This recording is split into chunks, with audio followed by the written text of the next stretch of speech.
Twongeye kubaha ikaze bakunzi ba Ruyenzi TV show, amahoro y'Imana akomeze kubana namwe. Ndabashuje mu izina ry'Umwami wacu Yesu Kristo, mukomeze kugubwa neza, mukomeze kugira umugisha w'Imana uturuka muri Kristo Yesu. Mumeze mute? Nizere ko Noheli mwayiriye neza, mwayisoje neza, Kristo yavukiye mu mitima yanyu kandi n'ubu mumeze neza. Turashimira Imana rero, natwe Noheli Imana yarayiduhaye, twarayiriye, twaranezerewe, kandi turashimira Imana yaturinze uyu mwaka ndetse n'imyaka yose yarangiye, tukaba tugeze kuri iyi saha duhumeka umwuka w'abazima. Izina ry'Imana nirihabwe icyubahiro. Tugeze mu mpera z'umwaka wa 2024, tugeze ku itariki 30 z'ukwezi kwa 12, 2023. Ndabifuriza rero buri muntu wese ahari mu ruhande rwe, bakunzi ba Ruyenzi TV show, kurangiza uyu mwaka amahoro, tugatangira uwa 2025 amahoro, kandi tukawutangira turi muri Kristo Yesu, kuko Kristo niwe nzira y'ukuri n'ubugingo. Haleluya. Rero turacyari mu bihe bya Noheli, ntabwo Noheli irarangira, turakizihiza Noheli, turacyari kurya umunezero wa Noheli, turacyari gufata amakado ya Noheli. Izina ry'Imana nirikomeze rihabwe icyubahiro. Bakunzi ba Ruyenzi TV show rero, ndabingingira gukomeza kuba muri Kristo Yesu, kuko Yesu niwe byose. Yesu niwe ufite urufunguzo rw'ibyacu byose. Yesu niwe ufite ububasha ku buzima bwacu ndetse no ku buzima bw'abacu n'ibyacu byose. Izina ry'Imana nirihabwe icyubahiro. Nkomeze kwihanganisha rero abantu babuze ababo, bagize ibyago. Muri iyi si niko bigenza, muri iyi si turi abagenzi twese, niyo nzira, urupfu niyo nzira twese tuzanyuramo. Dukomeze tubihanganishe, bakomeze bakomerere mu Mwami Yesu, kuko Kristo niwe ufite kubaha imbaraga zibakomeza mu bihe bigoye barimo gucamo byo kubura ababo, inshuti n'abavandimwe ndetse n'umuryango muri rusange. Nkomeje kwihanganisha rero abantu barwaye, hari abari kwa muganga, hari abari mu ngo zabo, ahantu hatandukanye. Ndakomeza kubihanganisha ngo bakomerere mu Mwami kandi biyambaze Kristo, kuko Kristo niwe ufite umuti uruta indi miti yose. Haleluya. Ikiganza cy'Imana cyururuke kibakoreho, kibakize mu izina rya Yesu Kristo. Haleluya. Rero ndizera ko mumeze neza abakunzi ba Ruyenzi TV show. Nkomeza no gushimira abantu bakomeje kudutera inkunga, bakora subscribe, batwandikira, batutera inkunga y'ibitekerezo. Hari abaduhamagara, hari abatwifuriza Noheli nziza n'umwaka mushya muhire. Nanjye nkomeje kubifuriza Noheli nziza n'umwaka mushya muhire wa 2025. Izina ry'Imana rikomeze rihabwe icyubahiro. Tugiye rero kubanza gusenga kugira ngo twinjire mu mwanya wo gusoma ijambo ry'Imana, kuko ni ijambo Imana yaduhaye, yashyize ku mutima wanjye ngo ndisangize abakunzi ba Ruyenzi TV show, kuko turacyari mu bihe bya Noheli, ntago Noheli turayivamo. Izina ry'Imana nirihabwe icyubahiro. Duce bugufi twubaha Imana yacu, dusenge kugira ngo ijambo ry'Imana ryururukire mu mitima yacu, imitima yacu ikeye kandi ifite n'ihumure. Twongeye kugushimira Uwiteka Imana, tugushimiye kuri Imana y'amahoro, tugushimiye kuri Imana ishobora byose, tugushimiye ko uri umurengezi mwiza, tugushimiye ko uri umutabazi, tugushimiye ibihe bitambutse, tugushimiye n'ibiri imbere. Uwiteka Imana nuhabwe icyubahiro. Turagushimiye ko waduhaye Noheli ndetse ko ugiye no kuduha ubunani, tugatangira uyu mwaka ugiye kuza wa 2025 mu mahoro, kandi dufite ibyiringiro ko n'iyindi yose tuzayinjiramo. Izina ryawe nirihabwe icyubahiro. Tugiye kwinjira mu mwanya mwiza wo kumva ijambo ryawe. Uwiteka Imana, reka ryinjire mu mitima yacu, rigire aho ridukura kandi rigire aho ritugeza. Mwami wanjye, Yesu wanjye, reka nkubere mikoro, wirangurure nk'Imana, ubwire ubwoko bwawe icyo ubwifuzaho. Urakoze, ndagushimiye rero. Undinde kongera cyangwa kugabanya, aba ari we wivugira nk'Imana. Ni mu izina ryawe ugera Yesu, amina. Haleluya, haleluya. Yesu nashimwe cyane. Twagiye mu ijambo rero, ijambo tugiye gusanga muri Luka 25 umurongo wa Luka 2 umurongo wa 25 kugeza ku wa 33 na gatanu.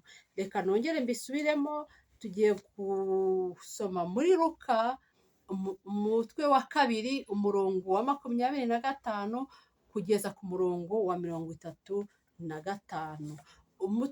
Hano rero iri jambo ry'Imana narihaye umutwe uvuga ngo gutegereza Imana wihanganye. Haleluya! Nimureke dutegereze Uwiteka twihanganye. Ibiturushya ntabwo bizabura turi muri iyi si, ibiturwanya ntibizabura turi muri iyi si, ariko nimureke dutegereze Uwiteka twihanganye, kandi nzi neza ko iyo umuntu yategereje Uwiteka yihanganye, Uwiteka aramutabara kandi akamusubiriza ibyifuzo bye uko yagiye abiyibwira umurongo ku murongo. Haleluya! Yesu nashimwe. Twihute mu gusoma rero Luka 2 umurongo wa 25 kugeza ku murongo wa 35. Umurongo wa 25 haravuga ngo Yerusalemu hari umugabo witwaga Simeyoni. Uwo yari umukiranutsi witonda kandi yategerezaga ihumure ry'Abisiraheli. Umwuka wera yari muri we. Yari yarahamagariwe n'umwuka wera ko atazapfa atarabona Kristo w'Umwami Imana. Ajyanwa n'umwuka mu rusengero, maze ababyeyi bajyanye umwana Yesu ngo bamugenze nk'uko umuhango w'amategeko wari uri. Simeyoni aramuterura ashima Imana ati, Mwami, noneho usezerere umugaragu wawe amahoro nk'uko wabivuze, kuko amaso yanjye abonye agakiza kawe. Haleluya! 31. Ariko witeguye mu maso y'abantu bose, kuba umucyo uvira amahanga, no kuba ubwiza bw'ubwoko bwawe bwa Isiraheli. Se na nyina batangazwa n'ayo magambo avuzwe kuri we. Simeyoni abaha impundu, abwira nyina Mariya ati, dore ushyiriweho kugira ngo benshi mu Bayisiraheli bagwe, benshi babyuke, abe n'ikimenyetso kigirwa impaka, ngo ibyo abantu benshi batekereza mu mitima bizahishurwe, kandi nawe inkota izagucumita mu mutima. Amina. Yesu nashimwe cyane. Haleluya! Hano uyu musaza Simeyoni yari yarabwiwe n'Imana atazava mu mwuka w'abazima atabonye umucunguzi Yesu Kristo. Haleluya! Simeyoni yarategereje, ategereza igihe kirekire, ategereza imyaka myinshi, ategereza yihanganye. Haleluya! Arategereza. Yarategereje igihe kirekire, yahuye n'ibyatuma ava mu mwanya Imana imushakamo, ariko arihangana, ariko arakomeza ararwanya, ariko arakomeza arasunika. Iminsi iricuma, kuko hari ijambo Imana yari yaramubwiye ko atazava muri uyu mubiri atabonye Kristo. Haleluya! Natwe hari ibituma dutegereza, hari ibituma twihangana kugira ngo tugere mu bwiza Imana yaduteganyirije. Hari ibituma tugomba kwihangana, hari ibituma tugomba guhora mu mwanya Imana itwifuzamo. Haleluya! Ngo kuko ari nta jambo Imana ivuga ngo rihere. Ndababwiza ukuri ngo umuntu wese uzi ko hari icyo yavuganye n'Imana, hagarara ku rufatiro. Ijambo ryose Imana yakubwiye rizasohora ku buzima bwawe. Naho ryatinda ntago rizahera. Haleluya! Uwiteka aravuga ngo nimuntabaze ndabatabara. Haleluya! Kandi akongera akatubwira muri Yeremiya 29 ngo erega ngo nzi ibyo nibwira nzabagirira, n'ibyiza ntabwo ari ibibi. Haleluya! Hari ibyo Imana yifuza, hari ibyiza Imana yifuza kudukorera, ariko abantu Imana ibyo yifuza kubakorera byiza ni abantu bari imbere y'Imana neza, ni abantu baca bugufi igihe cyose, ni abantu bategereje Imana batarambirwa, ni abantu bahagarariye mu masezerano y'Imana batarambirwa, ni abantu bubaha abandi bantu bagenzi babo, ni abantu badacumura. Nubwo umuntu yakora icyaha ariko agahita yirukanka cyane, akagenda agapfukama akabwira Imana ati, Mana nacumuye mbabarira. Uko niko Imana itwifuzaho. Turi mu isi yanduye, ibiducumuza birahari, ariko se niba ucumuye, niba ukoze icyaha, ubigenjeje gute kugira ngo wongere wiyunge n'Imana? Haleluya. Imana iratubwira ngo yanga icyaha, ariko ntabwo yanga umunyabyaha. Ntabwo ntoza abantu gukora ibyaha, oya, ahubwo ndabahugurira kwihana.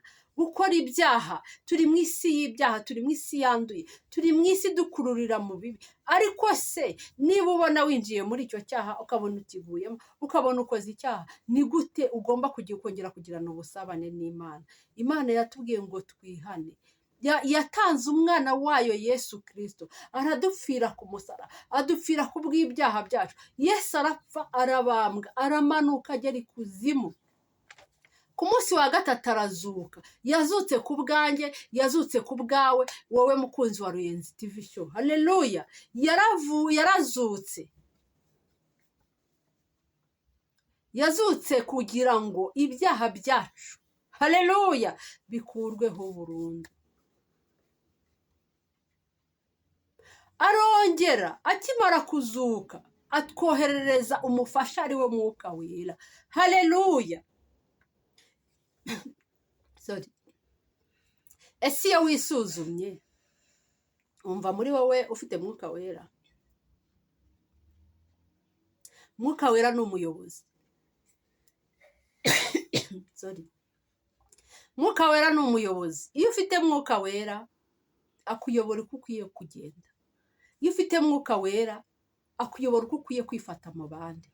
Iyo ufite Mwuka Wera akuyobora uko ukwiye kubana n'abandi amahoro. Iyo ufite Mwuka Wera akuyobora muri byose. Mu kazi kawe arakuyobora, mu rugo rwawe arakuyobora, mu baturanyi akuyobora uko ukwiye kubana n'abaturanyi, mu bihe byose Mwuka Wera arakuyobora uko ukwiye kwitwara. Umuntu ufite Mwuka Wera iyo aciye mu zindi nzira zitari iz'Imana, Mwuka Wera aragusanga akakubwira ati ahangaha wayobye, garuka. Nimureke duharanire kugira Mwuka Wera, we muyobozi utuyobora ku byiza. Haleluya. We muyobozi utuyobora inzira nziza, we muyobozi utuma tudatarara ngo tugume iyo ngiyo. Haleluya. Utuma tudatarara ngo tugume iyo ngiyo mu byaha. Duharanire kugira Mwuka Wera. Duharanire kugira Mwuka Wera. Haleluya. Mwuka Wera ni inshuti nziza. Mwuka Wera ni inshuti igukebura. Haleluya. Hanyuma iyo wihanganye rero, Yesu nashimwe, ntacyo utageraho. Iyo wihanganye urategereza. Mu gutegereza harimo ibintu byinshi. Mu gutegereza harimo gusenga. Mu gutegereza harimo kwizera. Mu gutegereza harimo gusaba kwihangana. Mu gutegereza harimo kuba maso no guca bugufi. Mu gutegereza harimo gusenga. Wategereza se udasenga? Wategereza se udaca bugufi? Wategereza se utizera? Mureke dutegereze. Dutegereze nk'uko Simiyoni uriya musaza yategereje. Yategereje Kristo amaze kumuterura mu biganza. Abwira Imana ati Mana, noneho ushatse wasezerera umugaragu wawe, kuko ibyo wambwiye ndabibonye. Haleluya. Ibyo Imana yabwiye Simiyoni yarabibonye. Yari yaramuhaye isezerano ko atazafata abonye umukiza. Haleluya. Natwe hari amasezerano menshi dufite. Hari amasezerano y'ubugingo dufite. Ese iryo sezerano ry'uko Imana twemereye ubugingo turirinze gute? Hari amasezerano yo kubaho neza dufite. Ese ayo masezerano yo kubaho neza dufite tuyarinze gute? Tuyabagarira gute? Ese hari amasezerano menshi dufite. Hari amasezerano, buri muntu wese afite amasezerano yafitanye n'Imana ye. no kuba ugihumeka umwuka w'abazima ni isezerano ugifite. Ese iryo sezerano uririnze gute? Hari benshi baba bagiye kandi nabo ayo masezerano barayapfana, barayajyana. Nshuti yanjye, amasezerano umuntu arayajyana. Haleluya. Ese ayo masezerano Imana iba yaduhaye mu gihe tukihumeka umwuka w'abazima, mu gihe kiri muri iyi si, ayo masezerano Kristo aba yaduhaye tuyarinze gute? Kuyatwoherereje mwuka wera ari we mufasha wo kugira ngo adufashe. Haleluya. Kristo aradukunda, nta n'umuntu yanga. Abantu bose Imana irabakunda, abantu bose Kristo arabakunda. Ariko se urukundo rwa Kristo adukunda, urukundo Uwiteka dukunda, nirwo tumugarurira natwe tukamukunda? Ese tureke wenda kuvuga ngo nirwo tugarurira Imana. Ese nirwo tugarurira ba bantu Imana yaremye natwe tukabakunda? Haleluya. Yesu yemeye kudupfira. Reka ndeke kugera mu byo kudupfira, reka ngere kugera mu byo kuvuka. Haleluya. Kuko turi mu gihe cyo kuvuka kwa Noheli, k'umukiza wacu yaravutse. Turacyari muri iyi minsi yo kuvuka kwa Yesu. Haleluya. Imana yemeye ko umwana wayo aza muri iyi si aciye muri Mariya. Haleluya.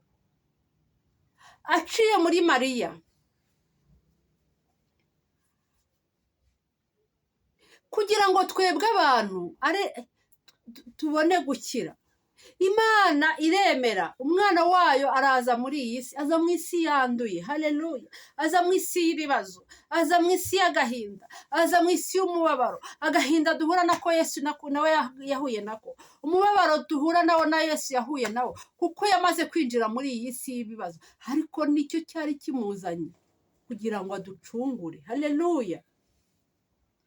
Nicyo cyari kimuzanye, kugira ngo acungure ubwoko bw'Imana. Yesu nashimwe. Nicyo cyari kimuzanye. Aremera avuka nk'uko abandi bavuka, nk'uko abantu bavuka, kandi ari umwana w'Imana. Aremera yicisha bugufi, kandi ari umwana w'Imana. Aremera aratukwa, kandi ari umwana w'Imana. Aremera arakubitwa, kandi ari umwana w'Imana, afite ububasha n'ubushobozi bwo guhagarika ibyo byose.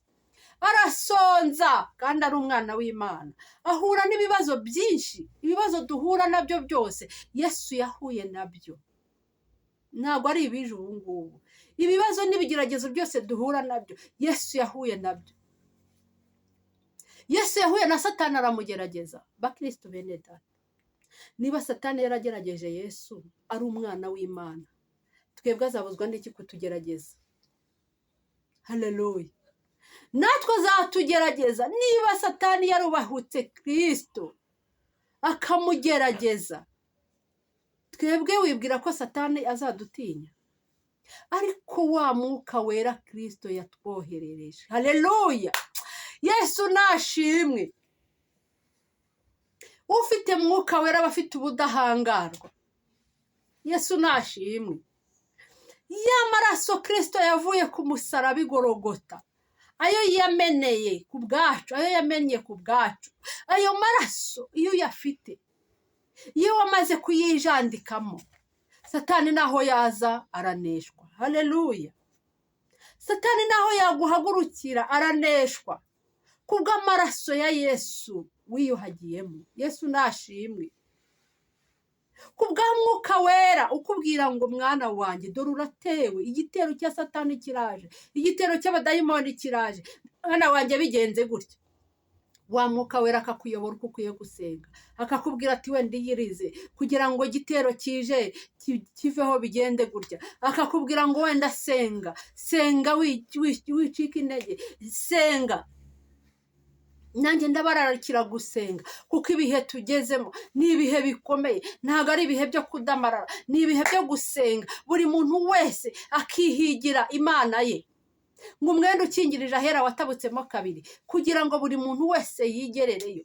buri muntu yego wenda wabona umuntu ugusengera akagufasha gusenga, ariko hari umusonga atagezaho. Nshuti yanjye, hari aho atageza, kandi umwenda ukingijemo kabiri watabutse ahera, kugira ngo buri muntu wese yigerere, buri muntu wese niyihigira Imana ye, buri muntu wese nashaka ukuntu yagirana ubusabane n'Imana, kuko umuntu ntabwo azagufasha kugirana ubusabane n'Imana yawe. Haleluya. Ibihe tugezemo ni ibihe bisaba ngo umuntu wese yishakire Imana, yivomerera amazi azamutunga, kuko isi irimo irahinduka, isi igeze ahantu habi, isi irimo irababaza abantu. Buri muntu wese rero niyivomerera amazi azamutunga mu gihe azaba ageze mu kaga. Buri muntu wese nasenga amasengesho azamwambutsa Yorodani izaba iri imbere ye. Buri muntu wese nasenga Imana, yinginga Imana mu mbaraga ze nkeya. Yabwiye Gideyoni ngo genda uko imbaraga zawe zingana. Nta sengesho ry'imfabusa imbere y'Imana. Haleluya. Yesu nashimwe. Nta sengesho ry'imfabusa imbere y'Imana. Isengesho iryo ari ryo ryose wasenga uri kumwe n'Imana, wumva wizeye Kristo, uhamanye na Kristo, nta kintu n'iki na kimwe wumva kigutandukanya n'Imana, iryo sengesho rirazamuka rikagera mu gihugu cyo mu ijuru. Uwiteka akavuga ati umwana wanjye aratabaje. Ese aratabaje, nimwiruke mutabare. Umwana wanjye ahuye n'akaga, nimwiruke nimwiruke. Ariko se uzidamararira. Wenda ubutunzi bw'isi Imana yarabuguhaye, ufite ubuzima buzima nta kibazo, ariko se ibyo imbere y'Imana ni zeru. Udafite Kristo, haleluya, udafite Imana yawe, udafite Kristo nk'umurengezi wawe, udafite Mwuka Wera nk'umucunguzi wawe, udafite Kristo nk'umufasha wawe, ni ukuri ndakubwiza ukuri, ibyo waba ufite byose udafite Kristo, ibyo waba ufite byose udafite Imana yawe, nta kintu byaba bivuze. Udafite Kristo, buriya nakubwira ko nta n'amahoro mu mutima ufite. Udafite Kristo, nakubwira ko n'ubutunzi ufite nta kintu bumaze, kuko ibintu byose ni Kristo wabiduhaye. Izi saha ashatse yabikwambura. Ese tubanye gute na Kristo wacu? Tubanye gute n'Imana yacu? Ibihe birakomeye bene data, ibintu bigeze ahantu habi, isi irimo irahinduka uko bwije n'uko bukeye. Haleluya. Ibibazo birugarije hirya no hino, ibyorezo biraza uko bwije n'uko bukeye. Yesu nashimwe. Indwara zitanabagaho zisigaye ziza, impfu zitari ziriho umuntu araryama agapfa. Haleluya. Umuntu aragenda mu nzira agapfa, umuntu aricara mu ntebe bagasanga. Haleluya. Ariko se ubanye na Kristo gute? Urumva uri kumwe na Kristo neza? Urumva umutima wawe uhamanya na Kristo neza? Urumva wiyizeye? Ese izi saha Kristo aramutse aje, urumva wazamuka nawe? Ese izi saha Kristo aramutse aguhamagaye, urumva wamwitaba uti karame mwami wanjye? Urumva ufite uruvugira imbere y'Imana? Urumva ufite ingingo yakurengera imbere y'Imana? Ese hari umuntu wigeze ufasha byibura ngo uvuge ngo muri utwo dukeya Imana yaguhaye hari umuntu wigeze ufashamo? Hari umushonji wigeze ugaburira? Hari umuntu wambaye ubusa wigeze wambika? Haleluya. Yesu nashimwe. Amasengesho menshi adafite ibikorwa nta kintu amaze imbere y'Imana. Kujya gusenga umuturanyi yaburaye nta kintu bivuze imbere y'Imana. Kujya gusenga urunze imyenda mu nzu, abandi bambaye ubusa bamusengana, ahubwo ukabashimanira inzara ngo dore ibyo yambaye, nta kintu bivuze imbere y'Imana. Gukora sitoke mu nzu, abandi baburara bakabwirirwa, ahubwo ukabimena ngo urimo urasenga, nta kintu bivuze imbere y'Imana. Mu ijuru tuzajyanwayo n'imirimo nuko twitwaye muri iyi si. mu ijuru tuzajyanwayo n'ibikorwa byiza twakoze. Haleluya.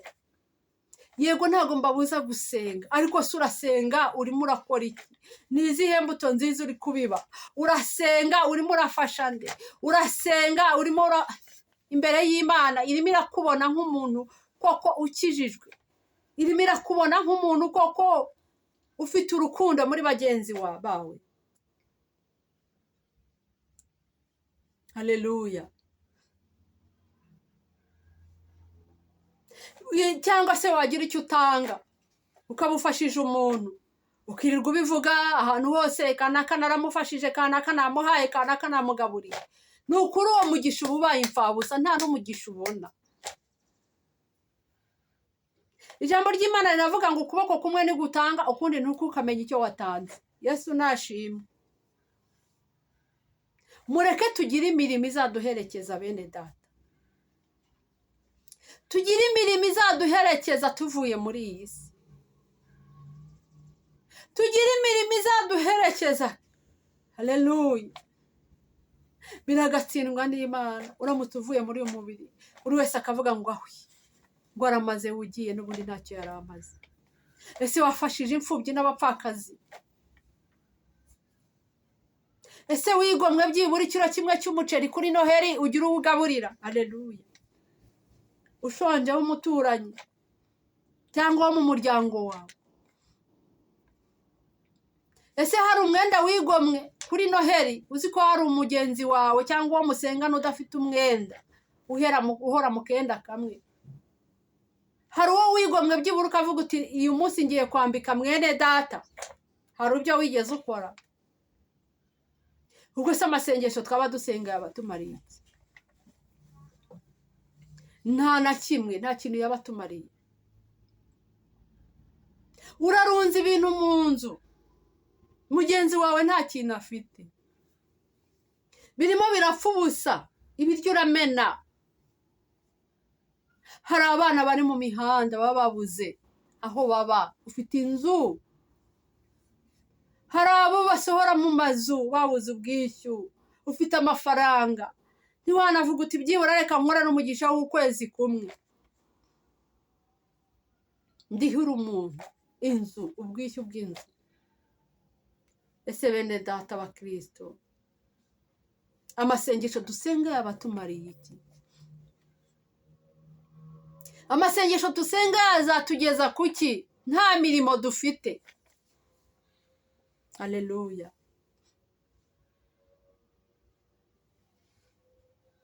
Yesu nashimwe. Ngo ntago ngo ndibutanga iki ngiki, ngo kuko ijambo ry'Imana riravuga ngo ntitukajye tubura ubwenge. Imana yigeze ikubuza gutanga? Haleluya. Imana yigeze ikubuza kugaburira umuntu ushonje? Imana yigeze ikubuza kwambika umuntu wambaye ubusa? Imana yigeze ikubuza gufasha umuntu? Ngo ni ukubura ubwenge. Haleluya. Sinzi impamvu ibi bintu bimanutse, ariko buri impamvu irahari. Nta jambo rimanukira ubusa riturutse ku Mana. Turanezerewe muri Noheri, turariye turahaze. Ndababwira nanjye nibwira, ariko hari ababwiriwe babuze icyo barya, ukabura n'abazi. Hari abambaye ubusa babuze icyo bambara, ukabura n'abazi. Haleluya. Iyo mvuga ibi bintu mba numva n'amarira agiye kumanuka ku matama. Birababaje, biteye n'agahinda. Ukagura agafuka k'umuceri, haleluya, ukakamara wenyine, udafashe n'ikiro kimwe byibura ngo uhe umuntu. Yesu nashimwe. Bakristo bene data, barokore bagenzi banjye, iyi nzira turimo kujyamo ni inzira imeze ite? Ese murabona tuzagerayo? Murabona dufite imirimo izatugezayo? Ndababwira nanjye nibwira. Murabona turimo kubiba imbuto nziza? murabona tuzasarura ko umuntu asarura aho yahinze. Haleluya. Ese nitugera imbere y'Imana tuzireguza iki ko nta Imana itatubwiye, ko nta Imana itatubwiye, nta n'iki itadukoreye, nta na kimwe, nta kintu Imana itadukoreye.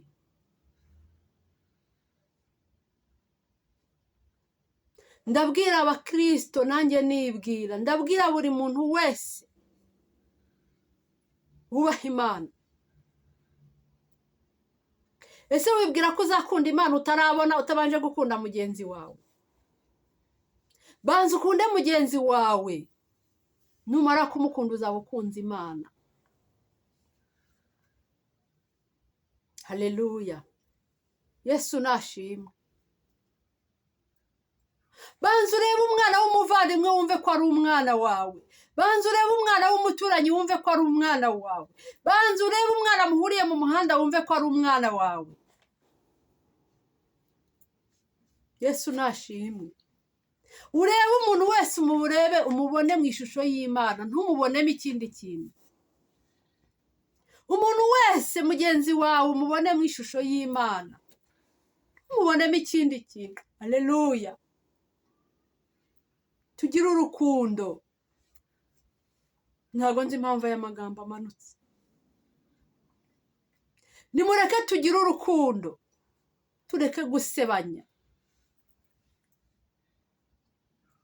Niba uhaye umuntu ikintu wigenda umuvuga, niba ukoreye umuntu ikintu cyiza wigenda ubivuga, ahubwo bwira Kristo uti Kristo ndabibye. Kandi iyo umuntu abibye arasarura. Yesu nashimwe.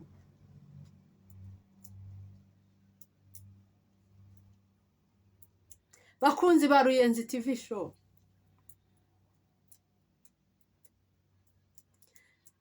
ndababwira nanjye nibwira, ibihe tugezemo ni ibihe bikomeye. Ibihe tugezemo ni ibihe byo kwishakira imirimo izaduherekeza. Ibihe tugezemo ni ibihe byo gusenga nta buryarya. Ibihe tugezemo ni ibihe byo gusenga utavuga ngo ndasenga kugira ngo ushimishe kanaka. Ibihe tugezemo ni ibihe byo gusenga kugira ngo natwe byibure Imana turebe neza. Ibihe tugezemo ni ibihe byo gukundana, ntabwo ari ibihe byo kwangana, ntabwo ari ibihe byo gusebanya. Ibihe tugezemo ni ibihe byo gufashanya, ugafasha mugenzi wawe ukamuzamura, kuko nawe ejo ntabwo uzi umuntu uzakuzamura. Iyi si ni magirirane. Uyu munsi waba uri hejuru ugahananuka ukajya hasi, uwari hasi akajya hejuru. Mureke tureke kwishyira hejuru, mureke tureke kwirata n'iby'isi. By'isi birashira, iby'isi birashira bene data, iby'isi birashira bene data.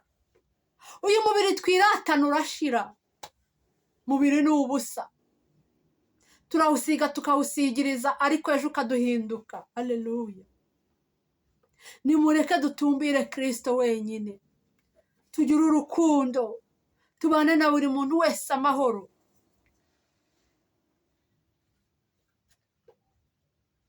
Yesu nashimwe. Dutumbire Kristo, niwe nshuti nziza itagiduhana mu byago ndetse no mu makuba.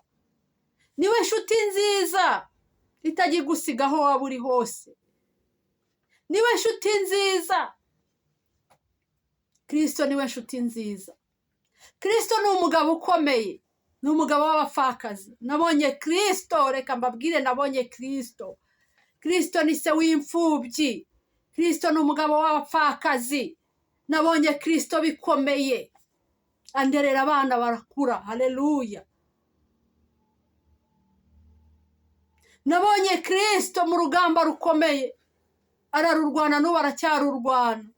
Iyo wiringiye Kristo arakurwanira kandi akanesha. Haleluya.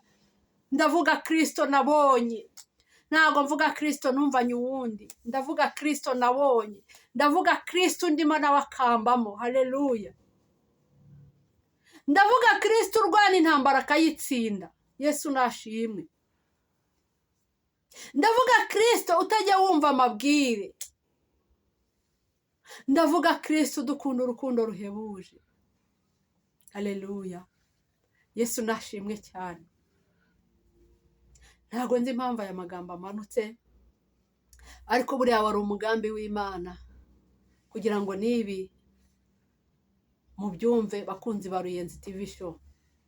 Nimureke duharanire ko iri juru ritwishimira, mureke duharanire kuzabona ijuru. Biragatsindwa n'Imana kubura isi ukabura n'ijuru, kuba warababaye muri iyi si n'ijuru nturigeremo, ukazahoresha ushya ubuzima bwawe bwose. Biragatsindwa n'Imana kuba warabaye icyapa kiyobora abagenzi. Haleluya. ni ibintu bikomeye kandi bibabaje. Izina ry'Imana nirihabwa icyubahiro. ndabashimiye kandi ndabakunda. aya magambo nanjye ntabwo nzi impamvu amanutse. twari tugiye kwiganira ukuntu Simiyoni yategereje akihangana, ariko buriya hari impamvu aya magambo amanutse, kandi nta jambo riturutse ku Mana rirya rimanukira ubusa. oya, haba hari impamvu. bakunzi ba Ruyenzi TV show, mukomeze mukomerere mu mwami. Kristo niwe nzira y'ukuri kandi n'ubugingo. Mbasabiye kuzamubona, mbasabiye kuzicara mu bwami bwo mu ijuru, mbasabiye kwishimirwa na Kristo muri uyu mwaka wa 2025 dutangiye. Mbasabiye kuzabona mw'ibyiza biturutse ku Mana. Haleluya. Yesu nashimwe cyane. ndabakunda cyane, by'umwihariko ndabakunda cyane. Yesu nashimwe. Yesu nashimwe cyane. kandi uyu mwaka wa 2024 basabiye kuwusoza amahoro. urabura umunsi umwe n'amasaha makeya kugira ngo urangire. muwurangize amahoro, mutangire umwaka wa 2025 mu munezero, nawe muzabemo amahoro, muzahirwe muri byose. imigisha y'Imana izabomeho ndetse n'imiryango yanyu. ubwiza bw'Imana buzababeho, ariko ikiruta ikindi duharanire ko ubugingo bwacu bukomeza kwandikwa mu gitabo cyo mu gihugu cyo mu ijuru. Haleluya. Yesu nashimwe cyane. ijambo ry'Imana yari yashyize ku mutima wanjye niryo. mureke twubaha Imana, dusenge, dushimire Imana kubw'ijambo ryayo iduhaye. Imana yo mu ijuru ihabwa icyubahiro. ndagushimiye gitare cy'amahanga, ndagushimiye Jehova Jire, ndagushimiye kuri Imana y'amahoro, ndagushimiye kuri Imana ivuga bikaba, yategeka bigakomera. ndagushimiye kubw'ijambo ryawe rimanutse aka kanya, rikaba rimanukiye ubwoko bwawe buri kuri Ruyenzi TV show. buri muntu wese uzakurikira iyi channel ya Ruyenzi TV show, Uwiteka Imana, iri jambo azaba yumvise rizajya aho rimukura kandi rizajya aho rimugeza. kandi Uwiteka Imana, mbasabiye umugisha utagabanyije, ndetse umugisha ukomeye cyane mbasabiye no kuzabona ubwami bwo mu ijuru, no kuzicarana nawe iteka ryose. mwami, ndagushimiye rero. mbifurije kuzagira umwaka mushya muhire wa 2025. ishya n'ihirwe rizakomeze kubombaho. ni mu izina ryawe ryera Yesu. amina. Ciao, ndabakunda cyane.